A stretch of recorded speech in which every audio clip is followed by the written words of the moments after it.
narito na ang nagbabagang balita sa oras na ito. Nakapagtala muli ng minor strombolian activity sa Bulkang Mayon ang Philippine Institute of Volcanology and Seismology of PHIVOLCS kaninang pasado alas 4 ng hapon. Ayon sa PHIVOLCS, patuloy ang effusive eruption ng bulkan na nagpapatunay sa walang humpay na pag-aalboroto nito. Nagdulot ito ng pyroclastic density currents o uson, gayon din ng mga rockfalls. Sa kasalukuyan ay nasa alert level 3 ang Mayon na nangangahulugan na maaari pa rin ito magkaroon ng mapanganib na pagsabog sa loob lang ng mga susunod na linggo o araw.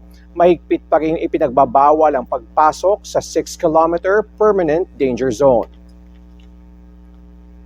Nakapasok na sa Philippine Area of Responsibility ang tropical storm na may international name na Hagupit bandang alas 6 ngayong Sabado ng gabi. Ayon sa Pag-asa, papangalanan itong Bagyong Kaloy, ang ikatlong bagyo sa bansa ngayong taon. Huli itong namataan sa layong 1,035 kilometers sa northeastern Mindanao. Taglay ng Bagyong Kaloy ang lakas ng hangin na aabot sa 65 kilometers per hour malapit sa gitna at may pagbugsong umaabot sa 80 kilometers per hour.